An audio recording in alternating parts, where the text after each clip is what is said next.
자, 대통령이 이화여대 총장에게 전화를 걸었다. 그래서 정유라 학생 이번에 시험 보니까 잘 봐달라고 박근혜 대통령이 요구했다. 이게 오늘 국회에서 나온 얘기입니다. 일단 그 음성 듣고 시작해 보겠습니다. 과연 어떻게 설명하고 있을까요? 소개합니다. 이화여대 최경희 총장이 지시해서 남궁건 입학처장이 면접위원에게 정유라를 뽑으라고 해서 부정 입학한 것인데, 그렇다면 네. 최경희 총장은 누구한테 부탁받은 겁니까? 그 부분을 저희가 확인하려고 노력을 했습니다마는 행정감사의 한계상 밝혀내지 못했습니다. 그래서 박근혜 대통령이 임의롭게 통화할 수 있는 대학 총장이 3사람이 있습니다. 그중에 한 사람이 최경희 총장이고요. 그래서 2대 특기생 모집 면접을 앞두고 박근혜 대통령이 최경희 총장에게 직접 전화해서 정유라를 잘 봐달라고 부탁했다는데, 대통령이 부정 입학을 로비하는 나라가 어디 있습니까? 이거 확인 못 하셨습니까? 그 부분은 제가 알지 못하는 내용이고 확인되지 않은 확인하십시오. 자, 현직 대통령이 대학 총장한테 전화해서 부정 입학을 로비한 나라가 있습니까? 라고 물었습니다. 이거 국회 본회의장 아니고 바깥에 기자회견 할 수 있는 내용입니까? 그러니까 그런 나라가 있겠습니까? 일단 뭐 노웅래 의원이면 국회 내에서의 공식적 발언이니까 면책 특권이 있는 발언이니까 뭐 자유롭게 얘기를 했을 거고요. 그 노웅래 의원의 발언이 어디까지인지 이제 진실 또 게임을 해야 되는데, 말씀하신 대로 만약에 대통령이 정말 사립대 총장에 전화해서 야, 내가 아는 사람 딸이 말을 잘 타니까 뽑아줘, 이렇게 하는 나라가 있겠습니까?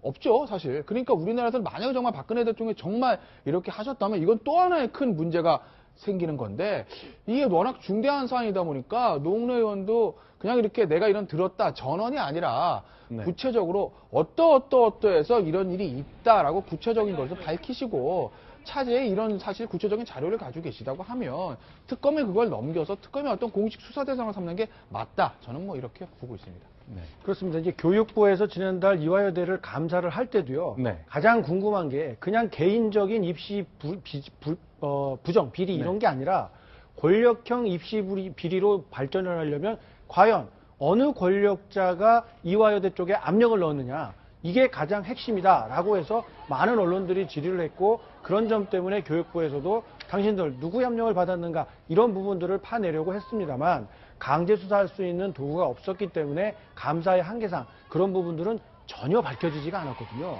물론 세간에서는 대통령이 전화 한 통한 거 아니야? 이런 말 떠돌긴 했습니다만, 네. 그런 게 물증이라든가 뭐 추론할 수 있는 요만큼의 일말의 단서도 드러난 게 없기 때문에 교육부에서도 감사 결과를 최종 발표할 때는 외압, 어떤 외압이 있었는지에 대해서는 밝혀내지 못했다라고 말을 했었고, 오늘 국회에서도 그렇게 답변을 한 것으로 보입니다. 네. 근데 설마 믿고 싶지는 않은데 네. 박근혜 대통령처럼 유사한 경우가 좀 있었지 않나요? 보면 정유라의 친구, 네. 아버지가 만든 회사의 제품을 직접 대기업에 납품해 달라고 네.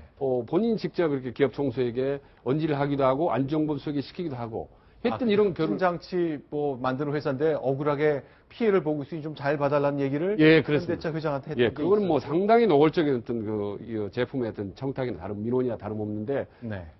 대통령이 그 정도로까지 하는 거 보면 네. 아마 그리고 정유라 씨와 관련된 거 상당히 많이 네. 이렇게 직접적으로 이렇게 돕는 그런 징후들이 많이 나타나거든요. 그러면 아마 이화여대에도 전화를 하지 않았을까라는 충분한 좀 의심이 좀 가는 상황인 것 같습니다. 아, 그렇군요. 일단 세 사람의 총장하고는 수시로 통화한다고 얘기를 했으니까 일단 대통령과 최경희 통장이 통화를 자주 한 것이 있는지 일단 그걸 좀 알아보면 일단 출발점은 될 수 있을 것 같습니다. 그동안 이런 사안이 나오면 이게 어떻게 가능하겠습니까? 라고 일축하는 기류가 강했는데 요즘엔 이런 기사가 사실로 확인되는 게 종종 있기 때문에 완전히 저희가 그 가능성을 닫긴 좀 어려운 상황입니다. 참 안타까운 상황입니다. 어제 있었던 국정감사 장면 하나 좀 소개해 드리는 것으로 얘기를 해보겠습니다. 민주당의 김정우 의원인데요. 자, 황교안 총리를 향해서 얘기를 했는데 이게 좀 도를 넘어섰다라는 얘기를 듣기 딱 쉽게 돼버렸습니다. 그 장면 소개해 보겠습니다. 황교안 총리는 탄핵 당일 담화문을 발표하셨습니다. 총리가 아닌, 권한대행도 아닌 또 다른 대통령이 발표하는 담화문 같았습니다. 고건 총리는 담화문에서 헌법재판소를 향해서 심판기간을 최대한 단축해달라고 요청을 했습니다. 근데 황 총리는 헌재를 향해서 그런 말씀 하셨습니까? 아무 말도 안 하셨죠? 그 당시와 지금은 상황에 많은 차이가 있습니다.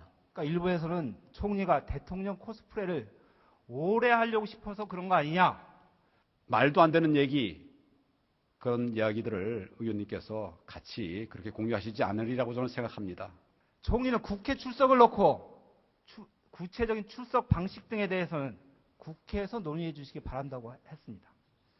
대통령은 자신의 거취 문제를 국회더러 정리해달라고 하더니 이거 대통령에게 배운 겁니까? 기름장화가 길라임 역할을 하려고 하는 거 아니냐 걱정하십니다. 그런 적절하지 않은 표현들은 적어도 이 국회에서는 사용을 좀 자제하는 것이 어떨까 싶습니다. 제가 의원님께서 질문하신 그 질문에 대해서 질문의 취지에 맞는 그런 답변을 하고 있습니다. 대통령이나 총리가 진정 자신의 잘못이 무엇인지 모르고 뉘우치지 않고 있다는 것입니다. 이는 외놈들에게 나라를 팔아먹고도 자신은 잘못이 없다고 말한 이완용과 같다고도 합니다.